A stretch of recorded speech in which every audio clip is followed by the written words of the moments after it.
Hello students, स्वागत है आपका अपने यूट्यूब चैनल ऑथेंटिसिटी क्लासेस पन्ना में। आज के इस लेक्चर में हम क्लास 12th के फिजिक्स के chapter first electric charge and field को कंटिन्यू करते हुए हम यहाँ पर आज आपको बहुत ही इंपॉर्टेंट टॉपिक इलेक्ट्रिक फील्ड पढ़ाएंगे। तो आइए स्टार्ट करते हैं। तो जैसा कि हमारे टॉपिक का नाम है इलेक्ट्रिक फील्ड, इलेक्ट्रिक फील्ड समझिए बात को भी आप लोग। इलेक्ट्रिक फील्ड क्या होता है समझिए। जैसे मान लीजिए आपके पास ये कोई चार्ज है Q, ये कोई पॉजिटिव Q चार्ज है, पॉइंट चार्ज है, ठीक है। और इस दूसरे चार्ज Q पर, या आप इसका नाम दे दीजिए Q1 और इसका नाम दे दिया हमने Q2। ये Q1 चार्ज इस Q2 चार्ज पर एक फोर्स लगाएगा, ये हम पढ़ के आए अभी, ठीक है। कितना फोर्स लगाएगा वो कूलम्ब्स लॉ से पता चला हमें, ठीक है। तो इस Q1 चार्ज ने Q2 चार्ज पर जो फोर्स लगाया, क्या वो छूकर लगाया, उसके पास गया इसको टच करने, क्या वो नहीं गया ना। तो क्या हम ये कह सकते हैं कि इलेक्ट्रिक फोर्स जो होता है वो कैसा फोर्स है भैया? Non contact force, non contact force. अब जब नॉन कॉन्टैक्ट फोर्स है तो ये कैसे पता चला कि इस पर फोर्स लग रहा है, या ये फोर्स के एरिया में इसके आ गया है, इसके, है ना, जितना भी इसका भैया वो एनवायरनमेंट था इस चार्ज का इन्फ्लुएंस करने का, उसके अंदर ये आया है कि नहीं आया, ये कैसे पता चला, है ना। तो इसी के लिए क्या डिफाइन किया गया टर्म्स? Electric field. मतलब हम ये समझ सकते हैं कि जितने भी नॉन कॉन्टैक्ट फोर्स होते हैं वो फील्ड फोर्स होते हैं। कैसे फोर्स होते हैं? Field force, field force. तो अब यहां से ये निकल के आता है कि इस Q1 का अपना एक फील्ड होगा, इस Q1 का अपना एक फील्ड होगा। उस फील्ड के अंदर जैसे ही इंटर कर गया ये Q2, उस फील्ड के अंदर जैसे ही आ गया ये Q2, वैसे ये इससे इन्फ्लुएंस हो जाएगा। इन्फ्लुएंस होने का मतलब इस पर एक फोर्स लगेगा। अब फोर्स अट्रैक्टिव लगेगा या रिपल्सिव लगेगा, वो डिपेंड करता है इनकी नेचर पर। क्योंकि वो तो हमको पता है ना कि लाइक चार्ज क्या करते हैं, एक दूसरे को रिपेल करते हैं, और अनलाइक चार्ज एक दूसरे को क्या करते हैं, अनलाइक चार्ज एक दूसरे को अट्रैक्ट करते हैं। ये तो हमको पता है, अनलाइक चार्ज एक दूसरे को अट्रैक्ट करते हैं और लाइक चार्ज एक दूसरे को रिपेल करते हैं। क्लियर? तो ये रहा Q1, ये रहा Q2। तो देखते हैं, तो यहां से ये निकल के आया कि ये मान लीजिए कोई चार्ज Q1 है, ये कोई दूसरा चार्ज Q2 है। अब अभी तक हम क्या पढ़ते थे कि Q और इसका सेपरेशन हमने ले लिया R, इसका सेपरेशन हमने ले लिया R, ठीक है। तो ये Q1 हो गया, ये Q2 हो गया। और इस, अब तो देखो यहां से इलेक्ट्रिक फील्ड टर्म्स का मतलब क्या है? इलेक्ट्रिक फील्ड एक चार्ज के अराउंड वो स्पेस होता है। इलेक्ट्रिक फील्ड कोई भी गिवन चार्ज के अराउंड एक स्पेस होता है या एक एरिया होता है जहां पर एक दूसरा चार्ज आकर के इन्फ्लुएंस होता है, या हम ये कह सकते हैं कि फोर्स फील करता है। अट्रैक्टिव नेचर का फोर्स फील कर सकता है, मे बी रिपल्सिव नेचर का फोर्स फील कर सकता है, दोनों में से कोई एक, ठीक। वो डिपेंड करता है नेचर ऑफ चार्ज पर। क्या? इलेक्ट्रिक फील्ड कोई भी गिवन चार्ज के अराउंड वो स्पेस होता है। अब स्पेस क्यों बोल रहा है? वो 2D नहीं कि सिर्फ यहां पर होगा, वो यहां भी लग सकता है, वो यहां भी लग सकता है, वो यहां भी लग सकता है, वो यहां भी लग सकता है। स्पेस, मान लीजिए चार्ज के अराउंड कहीं भी उसका इंटरेक्शन दूसरे चार्ज पर जा सकता है, ठीक है। तो कोई भी गिवन चार्ज का इलेक्ट्रिक फील्ड उस चार्ज के अराउंड वो स्पेस होता है जहां पर कोई दूसरा चार्ज आकर के इन्फ्लुएंस हो सके, मतलब उस पर कोई नेट फोर्स लग सके। अब चाहे वो अट्रैक्टिव लगे, चाहे रिपल्सिव लगे, चाहे मैक्सिमम फोर्स लगे, चाहे मिनिमम फोर्स लगे, भले ही नेग्लिजिबल फोर्स लगे, लेकिन लगे, ठीक है। तो हमने ये कर लिया कि ये Q1 चार्ज की आपको ये क्या कर दी गई है, ये फील्ड दे दी गई है। ये चार्ज Q1 की आपके चारों तरफ क्या दी गई है, ये फील्ड दी गई है। क्लियर? अब इस फील्ड के बाद देखिए अंदर ये Q2 चार्ज रखा है, यहां पर मान लीजिए कोई Q3 चार्ज होता, यहां पर कोई Q4 चार्ज होता, इसकी फील्ड के आप बाहर हो। अब ये मान के चलेंगे कि इस पर जो लगने वाला फोर्स होगा बहुत मिनिमम, मतलब कि नाम मात्र के बराबर हो जाएगा, जीरो से भी बिल्कुल हल, मतलब जीरो ही मान लीजिए आप, मतलब फील्ड के बाहर।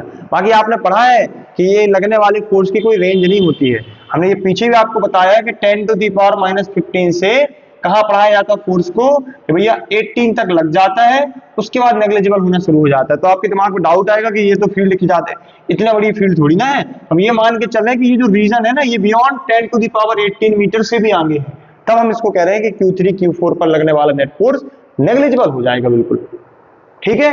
तो क्या हमने क्या बोला कि कोई भी चार्ज के अराउंड कोई भी चार्ज के अराउंड का वो फ्री स्पेस जहां पर दूसरा चार्ज आकर के इन्फ्लुएंस हो जाए या एक फोर्स फील करता है, वो उस गिवन चार्ज की इलेक्ट्रिक फील्ड कहलाती है।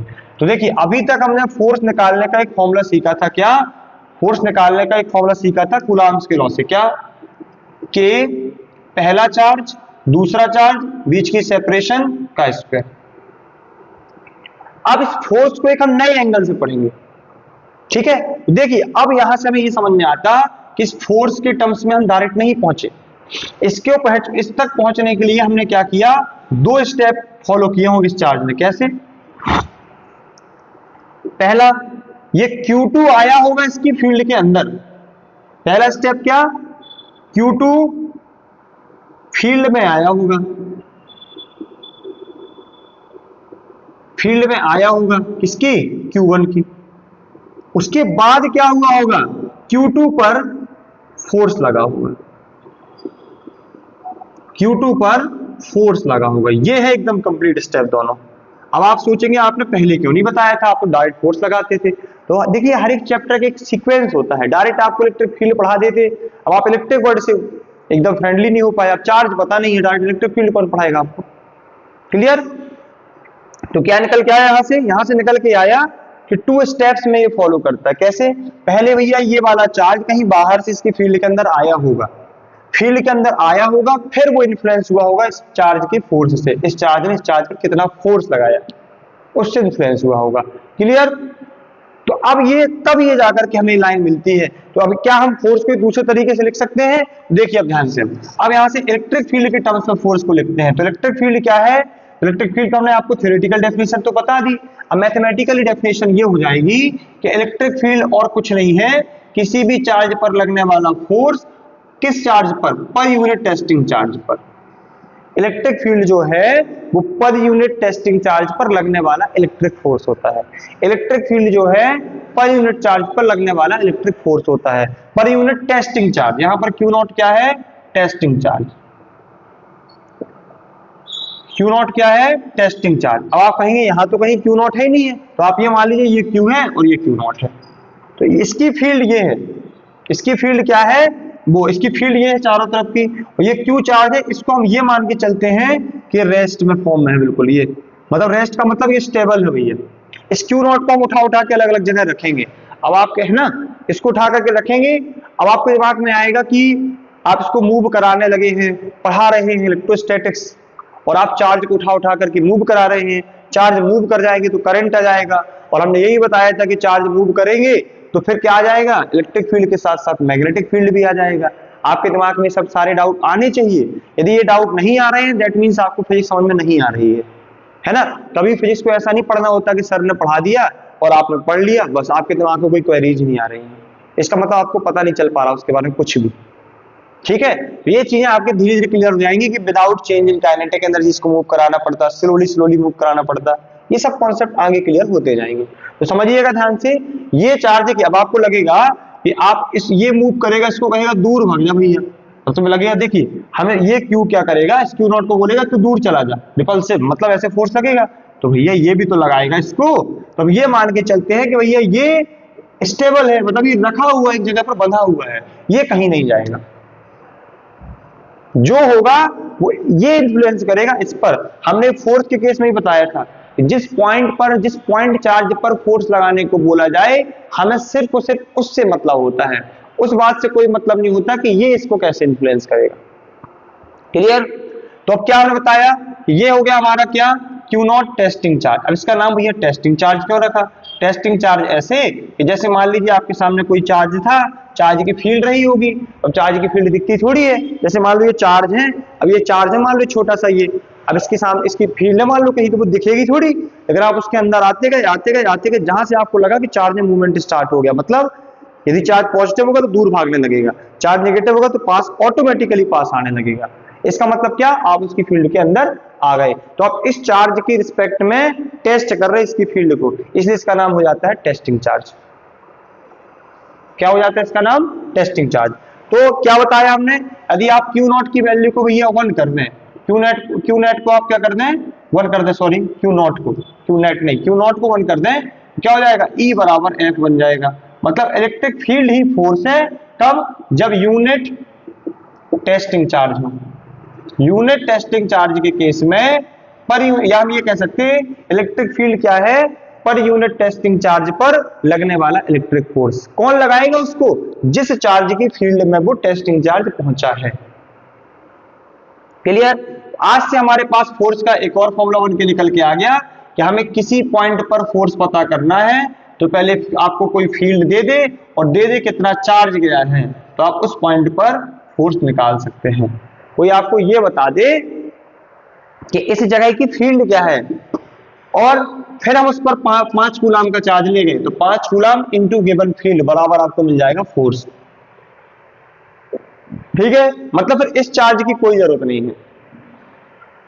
ठीक है, तो क्या निकल के आया? फोर्स हम इस तरीके से भी निकाल सकते हैं, electric field into given charge, वो चार्ज जिस चार्ज को आप लेके जा रहे हैं। बस ये याद रखिएगा, अपॉन में टेस्टिंग चार्ज होता है जो मूव का मतलब जिसके रिस्पेक्ट में, जिसको हम चेक कर रहे हैं रख करके, ये क्यों नहीं होता है अपॉन में, ये गलती हो जाती है यहाँ पर। ठीक है, तो इलेक्ट्रिक फील्ड का फॉर्मूला क्या निकल के आया?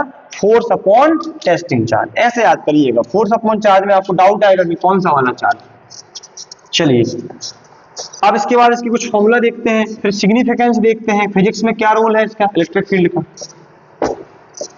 आज से क्या हो गया, ये देखिए इलेक्ट्रिक फील्ड अपने आप में एक बहुत बड़ा टॉपिक है। मतलब इसमें आप 10 घंटे 20 घंटे 15 घंटे भी न्यूमेरिकल्स लगाते रहे तो अनलिमिटेड कंटेंट है इसका, लेकिन हम इसको कुछ लिमिटेड रखेंगे और साथ ही आपको इतना बताया जाएगा कि आपकी 12th के जो बोर्ड एग्जाम्स हैं और आपका मेंस लेवल तक यहाँ पर कवर कराया जाएगा, और या आगे चल करके जो एडवांस के क्वेश्चन होंगे तो उनके लेक्चर अलग से प्रोवाइड कराए जाएंगे। चलिए ठीक है, तो अब हमने क्या देखा, इलेक्ट्रिक फील्ड बराबर फोर्स अपॉन चार्ज। कौन सा चार्ज? चार्ज नहीं बोल रहा है, फोर्स अपॉन टेस्टिंग चार्ज। अब इसकी यूनिट निकाल दें हम आपको, फोर्स की होती है न्यूटन, चार्ज की होती है कूलाम, तो क्या निकल के आ गया? न्यूटन पर कूलाम। आपसे कोई डायमेंशनल फॉर्मूला भी पूछ सकता है भैया इसका, डायमेंशनल फॉर्मूला बता दो। डायमेंशनल फॉर्मूला किसका? इलेक्ट्रिक फील्ड का। इलेक्ट्रिक फील्ड का डायमेंशनल फॉर्मूला क्या बनेगा? यहीं से बना देते हैं हम लोग, E बराबर force upon charge Q not.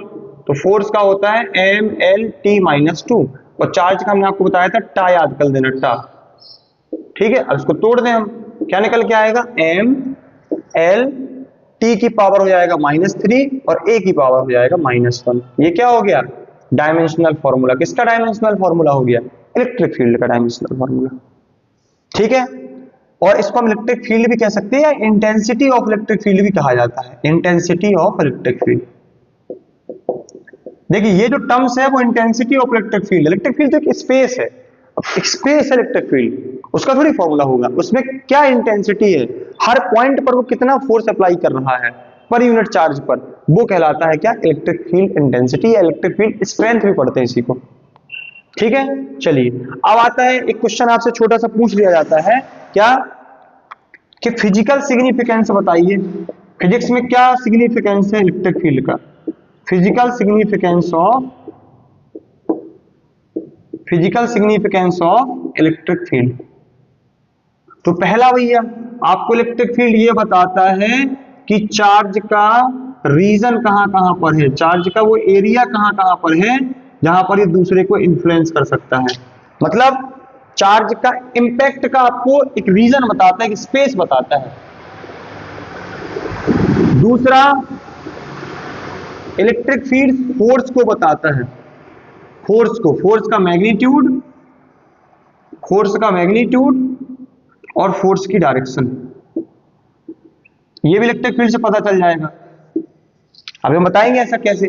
भैया एक पॉजिटिव चार्ज है, दूसरा पॉजिटिव चार्ज है, फोर्स लगाएगा बाहर की तरफ, मतलब इलेक्ट्रिक फील्ड ही बाहर की तरफ। तो फोर्स मतलब फील्ड बाहर है मतलब फोर्स बाहर, फील्ड अंदर है मतलब फोर्स अंदर। ठीक है, डायरेक्शन बताएगा।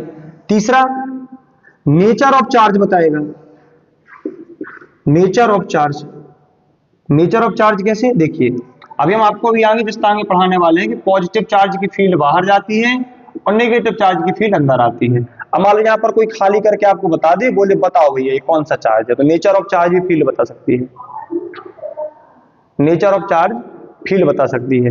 या मान लीजिए आपके पास एक पॉजिटिव चार्ज है, ये उसकी कोई फील्ड है, कोई दूसरा चार्ज दौड़ता हुआ अंदर आ रहा है, तो इसकी इलेक्ट्रिक फील्ड ऐसे बनेगी, इलेक्ट्रिक फील्ड लाइंस अभी आगे बताने वाले कैसे बना, तो इस तरफ बनेगी। इसका मतलब यहाँ ये पक्की बात है कि कोई निगेटिव चार्ज इसकी तरफ दौड़ता हुआ आ रहा है, तो नेचर ऑफ चार्ज में भी हेल्प करती है बताने में। तो आपको कुछ पॉइंट्स इसके पढ़ लेने हैं, ठीक है।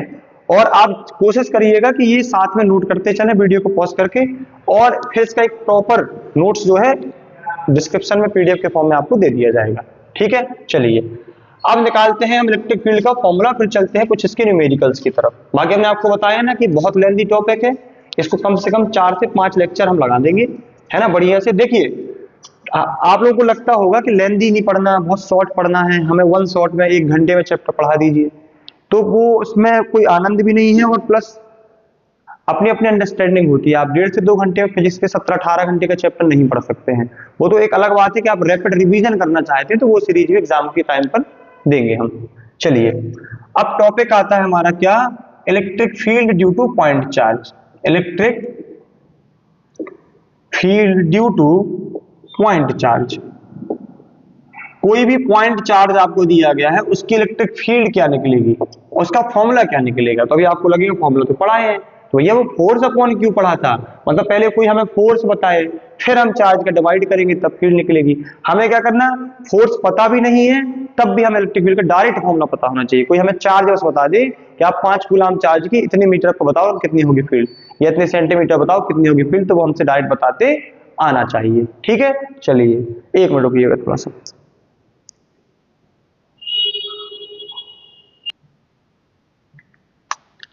चलिए हम देखते हैं electric field due two point charge. तो हमने क्या किया, एक क्यू चार्ज ले लिया जो पॉइंट ओ पर रखा हुआ है, इससे आर डिस्टेंस पर हमको यहां पर पॉइंट पी पर फील्ड पता करनी है कितनी होगी, ठीक है। हमने मान लीजिए इसकी इलेक्ट्रिक फील्ड बना ली, ये ऐसे, इसकी फील्ड के अंदर कोई पॉइंट पी है जहां पर हमको पता करना है इसकी फील्ड या फील्ड स्ट्रेंथ कितनी होगी। हमें क्या फाइंड करना है भैया, ई एट पी। देखिए अब इसकी थ्योरी वगैरह नहीं लिखना है, कि जब आप एग्जाम में लिखेंगे तो बताना पड़ता है कि क्या है, कहाँ रखा है, क्या निकालना है ना। लेकिन यहाँ पर हम बस आपको डेरिवेशन करा रहे हैं। तो आपको इलेक्ट्रिक फील्ड पता करना है, तो भैया हमने क्या पढ़ा है, इलेक्ट्रिक फील्ड बराबर होता है फोर्स अपॉन टेस्टिंग चार्ज। मतलब यहाँ पर आप टेस्टिंग चार्ज अज्यूम कर लीजिए कि टेस्टिंग चार्ज क्यू नॉट रखा है, हमको ये पता करना है कि इस क्यू का इस क्यू नॉट पर इसकी फील्ड क्या होगी, इसका इंपैक्ट कितना जाएगा, ठीक है। तो अब देखिए फोर्स कैसे पढ़ा हमने, कूलम्ब्स लॉ से। क्या पढ़ा, के पहला चार्ज क्यू, दूसरा charge Q not divided by distance का स्क्वायर, और अपॉन में क्या है क्यू नॉट, ठीक है। आर स्क्वायर शिफ्ट हो जाएगा डिनोमिनेटर का नीचे का जाएगा, वो बस के स्मॉल बनाना है, Q naught upon R square Q naught से क्यू नॉट कैंसिल हो गया, के क्यू अपॉन आर स्क्वायर, ये हो गया इलेक्ट्रिक फील्ड। मतलब इलेक्ट्रिक फील्ड का सीधा फॉर्मूला ये आ गया, के क्यू अपॉन आर स्क्वायर। अब ये फॉर्मूला ऐसा है कि कम से कम 100 बार लग जाएगा, बहुत सारे क्वेश्चन है इसके। हमने मेन ये फॉर्मूला ड्राइव करने के लिए आपको 3 लाइनें बताई हैं, बाकी जिसने ये चैप्टर स्टार्टिंग से पढ़ा होगा, है ना, इसको देखा होगा, तो उसको वैसे भी क्लियर हो गया होगा कि हम क्या करने वाले थे, हम फोर्स डिवाइडेड बाय चार्ज करने वाले थे। तो इलेक्ट्रिक फील्ड का फॉर्मूला क्या निकल के आ गया, के क्यू अपॉन आर स्क्वायर, के क्यू अपॉन आर स्क्वायर। अब यहां ध्यान देने वाली बात है, ये क्यू कौन सा चार्ज होता है, जिसके ड्यू टू फील्ड निकालते हैं या जिसकी फील्ड निकालते हैं, ये याद रखिएगा। ये क्या होता है, जिसकी फील्ड निकालते हैं, ये वो वाला चार्ज होता है, यहां पर टेस्टिंग चार्ज नहीं होता है। अब ये इलेक्ट्रिक फील्ड स्ट्रेंथ क्या है, एक वेक्टर क्वांटिटी है ना। जो E है वो E क्या है, एक वेक्टर क्वांटिटी है, और जब E एक वेक्टर क्वांटिटी है तो इसकी डायरेक्शन भी होगी। ये तो हमने मैग्नीट्यूड निकालना बताया है आपको कि आप यहां से मैग्नीट्यूड निकाल सकते हैं, ठीक है। डायरेक्शन क्या होगी, डायरेक्शन जो होगी वो अलोंग टू द फोर्स होगी। डायरेक्शन क्या होगी, along to the force, along to the force by Q on testing charge. Testing charge पर जिस तरफ फोर्स लगेगा वही हमारी फील्ड की डायरेक्शन होगी, बस ये याद रखिएगा आप, ठीक है। इलेक्ट्रिक फील्ड क्या होती है, वेक्टर क्वांटिटी होती है, इसकी जो डायरेक्शन होती है वो क्या होती है, जिस तरफ फोर्स लगेगा उसी तरफ फील्ड जाएगी, क्लियर। जैसे इस तरफ देखिए, ये क्यू इस क्यू नॉट को क्या करेगा, ये क्यू इस क्यू नॉट को बाहर की तरफ फोर्स लगाएगा, और जैसे ही बाहर की तरफ फोर्स लगाएगा तो क्या निकल के आएगा, ये इसकी फोर्स की डायरेक्शन और यही इसकी फील्ड की डायरेक्शन हो जाएगी, क्लियर। ये तो यहां से हमने फाइनली क्या निकाल के लाए हम कि कोई भी पॉइंट चार्ज की फील्ड आपको पता करना है तो k into charge divided by R square. देखिए ऐसे याद नहीं किया करिए के क्यू अपॉन आर स्क्वायर, क्या पता यहाँ टेस्टिंग चार्ज को क्यू बोल दे, गिवन चार्ज को कैपिटल क्यू बोल दे, तो आपको बस याद है के क्यू अपॉन आर स्क्वायर, फिर आप बढ़िया आपको लगे यार सर ने गलत पढ़ा दिया है। तो ऐसा नहीं, क्या याद करना आपको, के गिवन चार्ज अपॉन डिस्टेंस का स्क्वायर। के क्या है, के क्या है 1/4 पाई एप्सिलॉन नॉट, जिसकी वैल्यू क्या होती है 9 × 10⁹। क्यू क्या है गिवन चार्ज, आर क्या है डिस्टेंस सेपरेशन। आप किस पॉइंट पे निकालना चाह रहे हैं। अब एक बात नोटिस करने वाली है यहाँ पर, आप एक बात देखिए, फील्ड भी फोर्स की तरह इनवर्स स्क्वायर लॉ को फॉलो कर रही है। मतलब जो फील्ड का फॉर्मूला निकल करके आया है वो क्या निकल करके आया है, E = KQ upon R square. क्या निकल करके आया इलेक्ट्रिक फील्ड का फॉर्मूला,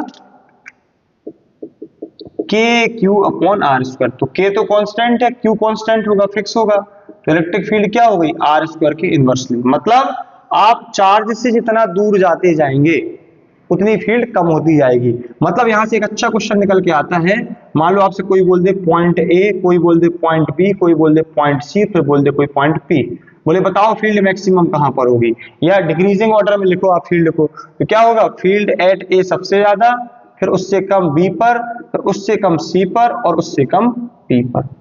ये इनवर्स स्क्वायर लॉ को फॉलो करती है। क्लियर, इलेक्ट्रिक फील्ड भी किसकी तरह, फोर्स की तरह। मतलब नॉर्मल सी बात है भैया, चार्ज के जितने पास रहोगे उतना ही तेज इन्फ्लुएंस होगा उसका आपके ऊपर, है कि नहीं। मतलब चार्ज के ऊपर जो भी चार्ज है, या किसी भी आप करंट कैरिंग वायर के पास, या किसी भी मतलब एक फोर्स के सोर्स के पास आप बैठेंगे, जितने पास बैठेंगे उतना ही स्ट्रॉन्ग फोर्स लगेगा, जितने दूर जाते जाएंगे उतना कम होता जाएगा।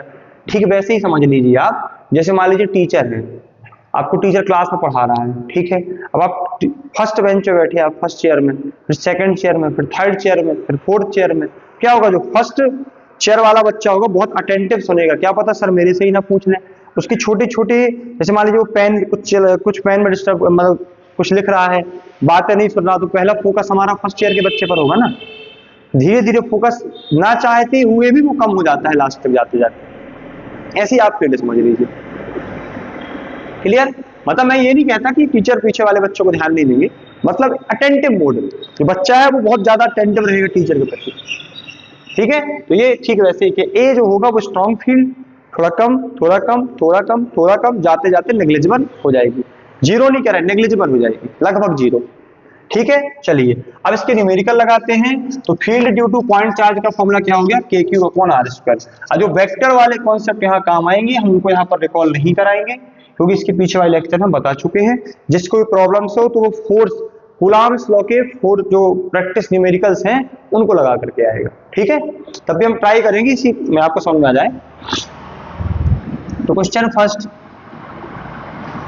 ये रखा 5 कूलॉम का चार्ज, इस पॉइंट पी पर फील्ड पता करनी है, आर है आपका 2 मीटर या 2 सेंटीमीटर,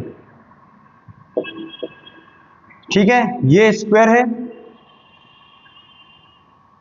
ये क्यू चार्ज रखा, ये क्यू चार्ज रखा, ये क्यू चार्ज रखा, ये क्यू चार्ज रखा। यहां पर फील्ड पता करनी है पॉइंट पी पर, सबकी जो लेंथ है वो सब साइड की लेंथ क्या है एल है। क्वेश्चन नंबर थर्ड, ये इक्विलेटरल ट्रायंगल है, इक्विलेटरल ट्रायंगल में क्यू यहां रखा, क्यू यहां रखा, क्यू यहां रखा, ठीक है। या हम ये कह रहे हैं कि इसके ड्यू टू, या यहां क्यू ले भी सकते, कोई मतलब नहीं, इसका नाम है ए बी और सी, हमें फील्ड एट सी पता करनी कितनी होगी, इसका भी नाम दे दें ए बी सी और डी, ठीक है। फोर्थ क्वेश्चन और भी हो सकता है क्या, ये भी इक्विलेटरल ट्रायंगल है, एल साइड है सबकी, है ना। और हमने ले लिया, मान लीजिए कोई ये डिस्क है, यहां पर क्या कर लिया यूनिफॉर्मली चार्ज डिस्ट्रीब्यूटेड है, मतलब ये सर्कुलर वो है, रिंग है मान लीजिए सर्कुलर, ऐसे देखिए ये, और इसके ड्यू टू हमको पॉइंट ओ पर फील्ड पता करनी है और रेडियस आर है, क्यू चार्ज यूनिफॉर्मली डिस्ट्रीब्यूटेड है, ठीक है। हमें क्या पता करना है, field at centre, E at centre, ठीक है। और भी अच्छे अच्छे क्वेश्चन ऐसे बन सकते हैं, जैसे मान लीजिए इसी ट्रायंगल का क्वेश्चन आप घर में लगाइएगा, ये वाला बहुत इंपॉर्टेंट क्वेश्चन है, इक्विलेटरल ट्रायंगल है, ये कोई ए बी सी एक इक्विलेटरल ट्रायंगल है, ए बी सी, सबके पास क्यू क्यू चार्ज है, इसके सेंट्रॉइड पर आपको, सेंट्रॉइड जी मतलब सेंट्रॉइड होता, इसके सेंट्रॉइड पर आप हमें फील्ड बताएंगे निकाल करके। ये आपका होमवर्क का क्वेश्चन रहेगा, है ना। इसमें फील्ड और नेट फोर्स, सेंट्रॉइड पर नेट फोर्स पता करके बताएंगे, ठीक है। मतलब ये 3-4 क्वेश्चन हम आपको करा देना, लास्ट वाला लगाएंगे। यदि ये अटेंटिव आप सुनेंगे, समझ में आएगा कॉन्सेप्ट, तो ये बन ही जाएगा, ठीक है। ये यूनिफॉर्मली चार्ज है, डिस्ट्रीब्यूटेड है। चलिए देखते हैं। तो देखिए पहला क्वेश्चन देखें, 5 कूलम का चार्ज, 2 सेंटीमीटर की डिस्टेंस, पॉइंट पी पर फोर्स पता करना। फॉर्मूला के क्यू अपॉन आर स्क्वायर। क्या होगा फॉर्मूला? इलेक्ट्रिक फील्ड बराबर हो जाएगा के given charge upon R, centimetre में है, सेंटीमीटर को मीटर में जाने के लिए 10⁻⁻² का मल्टी करते हैं का स्क्वायर। तो क्या आएगा इसका आंसर? फाइनली इसका आंसर आएगा 5K अपॉन 2 2 जा 4, और जो हो जाएगा 10⁻² - 4 होके ऊपर चला जाएगा। मतलब इसको और सॉल्व कर दें तो 1.25 इंटू के 10⁻⁴ न्यूटन पर कूलम। अब आपको लगेगा ये के भी रख दो भैया, 9 इंटू 10⁻⁹, तो और अच्छा आंसर आ जाएगा। हम यहाँ पर ये जानबूझ के नहीं रख रहे कि लेंदी ना हो। देखो 1.25, के की वैल्यू हो जाएगी 9 इंटू 10⁻⁹ और 10⁻⁴। तो इसका इससे मल्टी करेंगे तो 9 5 जा 45, ठीक है, 4 और 1 1 12, 112 हो जाएगा, है ना। तो 11.25 इंटू 10⁻13 न्यूटन पर कूलम, ये हमारा हो जाएगा आंसर। क्लियर? इसको चेक कर दे एक मिनट। चलिए ठीक है, हाँ ये हमारा फाइनल आंसर हो जाएगा। इसको आप नोट कर लीजिएगा, है ना। क्या निकल के आया? आपको कुछ नहीं करना, के क्यू और डिस्टेंस का स्क्वायर। चार्ज कूलम में होना चाहिए, माइक्रो कूलम, नैनो कूलम, इन सब में है तो उसको कन्वर्ट करेंगे आप, और डिस्टेंस हमेशा मीटर में होनी चाहिए। तो ये हो गया हमारा पहला क्वेश्चन। इसके बाद आते हैं हम दूसरे क्वेश्चन की तरफ। इसके बाद हम आते हैं दूसरे क्वेश्चन की तरफ। देखिए सेकंड क्वेश्चन क्या कहता है। सेकंड क्वेश्चन में ये लिखा कि आप पॉइंट पी पर नेट क्या पता करके बताइए, फील्ड पता करके बताइए। देखिए अब कई लोग इसको सॉल्व करने लग जाएंगे कि हम क्या करें, इसके ड्यू टू फील्ड निकालें, फिर इसके ड्यू टू फील्ड निकालें, इसके ड्यू टू फील्ड निकालें, इसके ड्यू टू फील्ड निकालें। आप इसके पुराने लेक्चर में हमने अभी पढ़ाया था कि इस पर नेट फोर्स पॉइंट पी पर 0 होता है। यदि हर तरफ चार्ज 1 से रखे हैं तो पॉइंट पी पर नेट फोर्स 0 होता है। कैसे? देखिए हमने एल लिया, जिससे भी हमारा ये लास्ट लेक्चर देखा होगा इसके पीछे वाला कूलम्स लॉ वाला, तो ये डिस्टेंस हमने बताई थी L/√2 होती है, डायगोनल का हाफ। ये कितना फोर्स लगाएगा इस पर, कितना फोर्स लगाएगा? या चलिए फोर्स से नहीं लगाना चाहते आप, इसको लगावा दें। आपको लगना नहीं चाहिए कि हम पिछला नहीं देखा था, समझ में नहीं आ। देखिए इसकी फील्ड कैसे होगी, इस तरफ, डायरेक्शन ऐसे होगी, ठीक है, क्योंकि ये प्लस क्यू इसको बाहर की तरफ फोर्स लगा रहा होगा पॉइंट पी पर, ठीक है। अब देखिए क्या किया हमने ये मान लिया कि पॉइंट पी पर एक पॉजिटिव चार्ज रखा हुआ है, यूनिट पॉजिटिव चार्ज, ठीक है। तो ये लगाएंगे, क्या होगा, के क्यू और L/√2 का स्क्वायर होगा। तो इसको सॉल्व करते हैं तो देखो L स्क्वायर और √2 का स्क्वायर 2 हो जाएगा, तो ऊपर चला जाएगा 2KQ/L², ठीक है। ये ऊपर की तरफ फील्ड होगी। अब ये लगाएगा इस पर नीचे की तरफ फील्ड अपनी, क्योंकि तो ये पॉजिटिव और हम ये कंसीडर करके चल रहे हैं कि यहाँ पर पॉजिटिव चार्ज रखा है, तो ये लगाएगा उस पर अपनी, तो यही आंसर आएगा। देखिए 2KQ/L²। तो इन दोनों की फील्ड है कि दो वेक्टर की वैल्यू बराबर है और अपोजिट है, तो कैंसिल हो जाएंगी। ठीक कहा, बिल्कुल सेम यहाँ सेटअप होगा, इक्वल एंड अपोजिट वाला सेटअप यहाँ होगा, तो यहाँ भी कैंसिल हो जाएगा। तो फाइनली आप देख पा रहे होंगे कि E@O मतलब कि जो इसका नेट आ रहा है कितना आ रहा है, 0, ठीक है। और थोड़ा सा किसी ने हम बताया ना आपको कि यदि इसके पहले वाला लेक्चर देखा होगा तो इस केस में फोर्स होता है 0। इस केस में जो हमारा F नेट होता है, F@P होगा 0, और आप लगाएंगे इलेक्ट्रिक फील्ड का फॉर्मूला क्या, force upon area, sorry force upon charge. कौन सा चार्ज यहाँ रखा है, तो हमने मान लिया थोड़ी देर के लिए कि यहाँ पर Q0 चार्ज रखा। जब ये 0 है ना, ये 0 है, तो 0 अपॉन कुछ भी रख दो, 0 अपॉन समथिंग 0 ही आएगा, तो उससे भी इसको लगाया जा सकता है। मतलब इस क्वेश्चन को सॉल्व करने की दो अप्रोच होगी, ठीक है। अब आते हैं क्वेश्चन नंबर 3 में। अब आप क्या करिएगा, देखिए इसमें हम आपको और भी कई सारे स्क्वायर वाले क्वेश्चन लिखे दे रहे हैं, तो उनको आप स्क्रीनशॉट ले लीजिएगा या लिख लीजिएगा और सॉल्व कर लीजिएगा, ये होमवर्क के लिए हो जाएंगे। ये सब स्क्वायर है, स्क्वायर मान के चलेंगे, ये सारे के सारे स्क्वायर हैं, Q 2Q 3Q 2Q। यहां पर फील्ड आपको पता करनी है पॉइंटों पर। Q -2Q plus 3Q 4Q, ये पता कर लीजिएगा। ठीक है,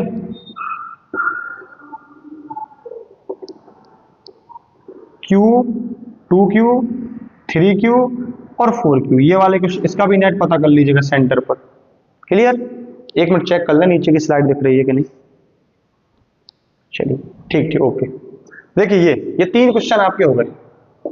ये 3 क्वेश्चन आप घर में कर लीजिएगा। हर एक क्वेश्चन में सेंटर पर आपको इलेक्ट्रिक फील्ड और नेट फोर्स पता करना है, तो दो कॉन्सेप्ट की एक साथ प्रैक्टिस हो जाएगी, फील्ड और फोर्स निकालने की। ठीक है, अब आते हैं अपने क्वेश्चन सेकंड में। इसके ये क्या है, इक्विलेटरल ट्रायंगल है।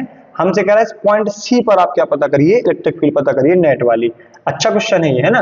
तो ये वाला आप सेंट्रॉइड वाला घर में लगाएंगे। सेंट्रॉइड वाला बहुत ज्यादा इंपॉर्टेंट है। नहीं बनेगा तो आप कमेंट जरूर करिएगा, नेक्स्ट लेक्चर में उसको ऐड कर देंगे, है ना। करते हैं ट्रायंगल वाला क्वेश्चन हम सॉल्व। चलिए, तो ये रहा इक्विलेटरल ट्रायंगल। इस पे मान लीजिए यहाँ क्यू चार्ज रखा, यहाँ क्यू चार्ज रखा, यहाँ क्यू चार्ज, इसको बोला हमने ए, इसको बी और इसको सी। तो यहाँ पर नाम नहीं लिख रहा है ना, इस पॉइंट पर पता करना फील्ड। तो देखो भैया, ये प्लस चार्ज, पॉजिटिव चार्ज, इस पर जो फील्ड लगाएगा वो बाहर की तरफ लगाएगा। क्यों? अब आप जैसे आपको नहीं भी दिया ना, तो अभी आप फिलहाल याद रखिए कि पॉजिटिव चार्ज की फील्ड उससे अबे और नेगेटिव चार्ज की फील्ड उसके टूवर्ड्स होती है। कैसे होती है वो अपना जो नेक्स्ट लेक्चर, वो नेक्स्ट टॉपिक है इलेक्ट्रिक फील्ड लाइंस, वहां क्लियर कर देंगे। क्या? जो पॉजिटिव चार्ज की फील्ड होती है वो चार्ज से दूर की तरफ, क्योंकि पॉजिटिव चार्ज एक यूनिट पॉजिटिव चार्ज, हमने कहा ना आप टेस्टिंग चार्ज को पॉजिटिव मान के चलेंगे हमेशा। तो सपोज कर लो यहाँ पर एक टेस्टिंग चार्ज है तो इसको दूर फेंकेगा, यदि माइनस होता तो अपनी तरफ लाता, वो है कि नहीं। तो यहाँ पर क्या होगा, पहले डायरेक्शन डिसाइड किया करो। वेक्टर क्वांटिटी का कोई भी आप न्यूमेरिकल्स लगाए तो डायरेक्शन उतनी ही इंपॉर्टेंट होती है जितना कि उसका मैग्नीट्यूड। तो ये पॉजिटिव, इस पॉजिटिव पे क्या लगाएगा, एक फील्ड लगाएगा नीचे की तरफ, फोर्स लगाएगा नीचे की तरफ, उसी तरफ फील्ड जाएगी। अब आप ये प्लस क्यों लिखना चाहें तो लिखें, ना लिखना चाहें तो कोई रोल नहीं है इसका, क्योंकि फील्ड के फॉर्मूले में ये आता है। ये लगाएगा इसमें इस तरफ, सबकी डिस्टेंस हमने बोली है L और L। तो क्या हो गया, ये वाली जो फील्ड आएगी, इस क्वेश्चन को भी नोट करा देंगे, है ना। ये वाली जो फील्ड आएगी वो इस तरफ रहेगी इलेक्ट्रिक फील्ड, ड्यू टू हमने मान लिया ये A था, ये B था और ये C था। E A इस तरफ होगी, E B इस तरफ होगी। E B का मतलब ये इसके ड्यू टू। ये कितना आएगा, K चार्ज डिस्टेंस का स्क्वायर। ये कितना होगा, K चार्ज, कौन सा चार्ज इसका निकालते हैं, डिस्टेंस का स्क्वायर। देख रहे हैं दोनों की वैल्यू बराबर है। दोनों की वैल्यू बराबर होने के कारण हमने इसको भी E बोल दिया और इसको भी E बोल दिया। इससे हमारी कैलकुलेशन हल्की हो जाएगी। जिसने भी फोर्स वाला लेक्चर देखा होगा, मैं बार बार कह रहा हूं, उससे क्वेश्चन देखते ही साथ समझ में आ गया होगा कि हम कैसे लगाने वाले हैं। अब इन दोनों का हमको नेट निकालना है। दोनों वेक्टर क्वांटिटी है, तो दोनों का जो नेट जाएगा वो इनके बीचों बीच से जाएगा, क्योंकि दोनों वैल्यू बराबर है। कितने डिग्री, अब देखिए ये अब एंगल चाहिए पड़ेगा, ये 60, ये 60, ये 60, तो सामने वाला भी 60। कौन सा वाला 60, ये पूरा 60 बोल रहा हूं मैं, है ना, ये वाला। तो यहां से EA और EB के बीच का जो थीटा आ गया वो आ गया 60 डिग्री। अब नेट निकालने का जो फॉर्मूला होता है वेक्टर में, वो आपको याद होना चाहिए, R बराबर A square plus B square plus 2AB cos theta. लेकिन यहाँ पर A मतलब पहला वेक्टर, B मतलब दूसरा वेक्टर, लेकिन यहाँ तो दोनों बराबर हैं, दोनों इक्वल होते हैं, तो उसको निकालने का भी आपको डायरेक्ट फॉर्मूला याद होना चाहिए। क्या? देखिए A स्क्वायर, B को भी रखा A स्क्वायर, फिर 2A, B को भी क्या रखा A और cos थीटा। देखिए हम इसको डिराइव करके बता दें कि जब दो इक्वल वेक्टर आए और उनमें नेट निकालना हो तो डायरेक्ट कैसे याद होना चाहिए हमें। देखिए R बराबर A स्क्वायर हो जाएगा 2A स्क्वायर, और यहां भी हो गया 2A स्क्वायर और cos थीटा। क्या करेंगे, 2A स्क्वायर कॉमन लेंगे, बचेगा 1 plus cos theta. 1 plus cos theta जो होता है, देखिए A बाहर आ जाएगा। 1 प्लस cos थीटा का फॉर्मूला होता है 2 cos स्क्वायर थीटा बाई 2। अभी घबराना नहीं, जो कोई मैथ नहीं लिए है ना, जिसने भी मैथ वाला देख रहा होगा इसको, वो समझ गया होगा। तब भी मैं ये कोशिश करता हूं कि सभी को समझ में आए, ऐसा नहीं है कि मैथ वाले से ही फिजिक्स बनती है। तो ये हो गया, देखिए ध्यान से, 2 और 2 का पेयर बन के 2 बाहर आ गया, cos स्क्वायर थीटा बाई 2 का ये बाहर आ गया। तो यहाँ से क्या निकल के आया, आप ये फॉर्मूला याद कर लीजिए कि जब दोनों बराबर होते हैं वेक्टर, जब दोनों वेक्टर इक्वल हो तो उनके नेट का फॉर्मूला होता है 2 इंटू फर्स्ट वेक्टर, अब यहां आप ए रखिए चाहे बी रखिए, कॉस एंगल का आधा।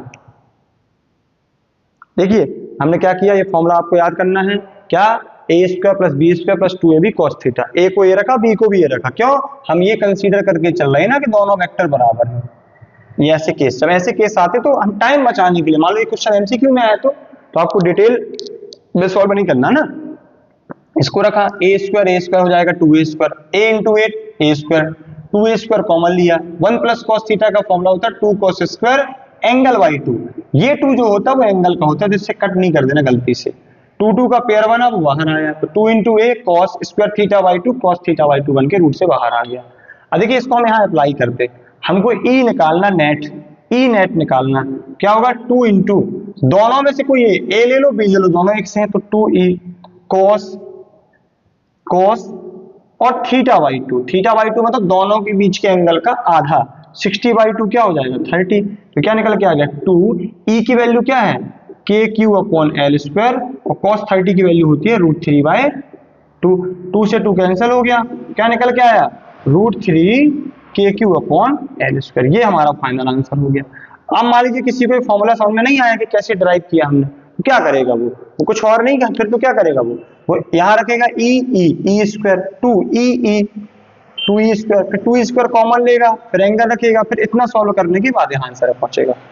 जिसको ये फॉर्मूला याद है वो डायरेक्ट रखेगा और आंसर ले आएगा, है ना, वो ये लिखेगा कि हम मतलब as we know that r equal to इतना होता है, सिंस a इक्वल टू है b तो r बराबर इतना हो जाएगा और सॉल्व कर देगा, तो भी पूरे के पूरे मार्क्स मिलेंगे आपको। क्लियर, तो ये हो गया। इसके बाद जो नेक्स्ट क्वेश्चन था हमारा, नेक्स्ट क्वेश्चन क्या था, सर्कुलर वाला, इसको नोट करते जाइएगा, है ना, ये सब इंपॉर्टेंट क्वेश्चन है भैया, ये सब के सब क्या है इंपॉर्टेंट क्वेश्चन है।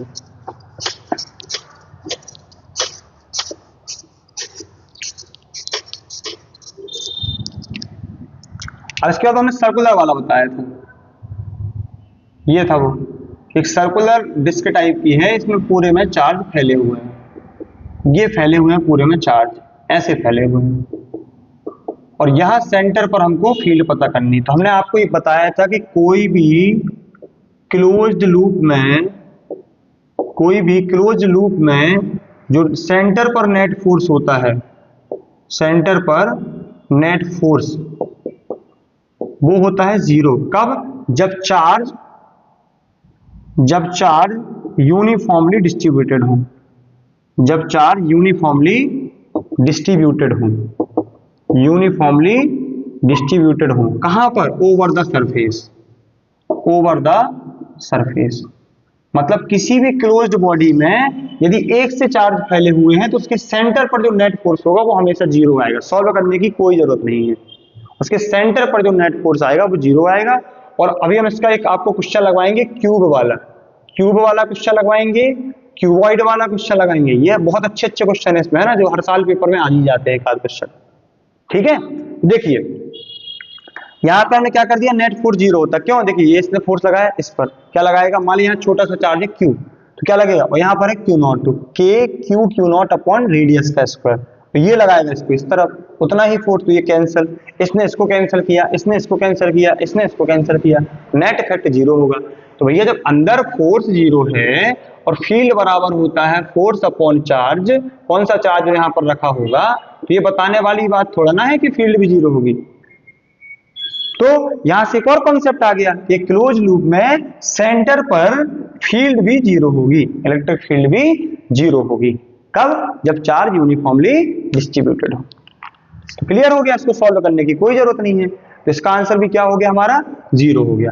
अब ये 5th क्वेश्चन आप होमवर्क में करेंगे, और एक क्वेश्चन हम आपको और दे रहे हैं, ये सारे के सारे क्वेश्चन कहीं ना कहीं पेपर में आए हुए हैं, तो इनको आप थोड़ा सा लगाते जाइए, है ना। एक क्वेश्चन हम आपको और दे रहे हैं, क्या है वो क्वेश्चन, ये एज ए का ये क्यूब है ना, इसकी एज क्या है भैया, ए है, या एल ले लीजिए,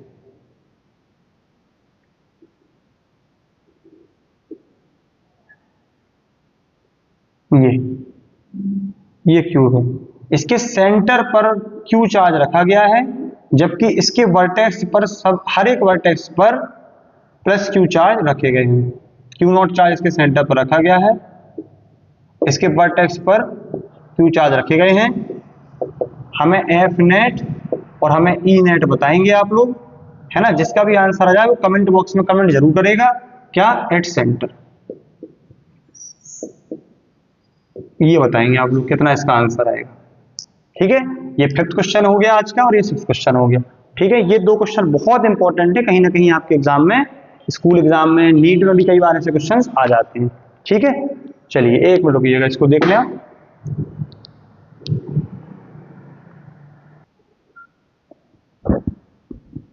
तो हमने इस लेक्चर में क्या देखा, हमने इस लेक्चर में आपको इलेक्ट्रिक फील्ड के जो भी कॉन्सेप्ट थे उसके formula, dimensional formula, vector quantity है, इसकी फिजिकल सिग्निफिकेंस क्या है, और इसके कुछ न्यूमेरिकल्स जो भी पॉसिबल रहे हैं ना उसमें, मतलब और भी ऐसा नहीं है कि मैं कह रहा हूं कि 6 न्यूमेरिकल्स ही बनेंगे। हमने कहा ना आप इस टॉपिक को आप 10 घंटे भी पढ़ें, 10 घंटे भी इसके न्यूमेरिकल्स लगाएं तो कम है। बहुत ज्यादा ही डिमांडेबल और इंपॉर्टेंट टॉपिक है इलेक्ट्रोस्टैटिक्स का, एक इलेक्ट्रिक फील्ड और एक फोर्स। ठीक है, तो ये लेक्चर ज्यादा से ज्यादा लेंदी ना हो पाए, है ना। नहीं तो हमें इस लेक्चर में आपको क्या कराना था, इलेक्ट्रिक फील्ड लाइंस, तो उसको हम नेक्स्ट लेक्चर में पढ़ाएंगे। तो आज के लेक्चर में इतना ही। यदि आपको लेक्चर अच्छा लगा हो तो आप चैनल को सब्सक्राइब, वीडियो को लाइक और शेयर जरूर करें। ठीक है, और जो भी आपको डाउट या क्वेरीज हो तो आप कमेंट बॉक्स में कमेंट जरूर करें। धन्यवाद।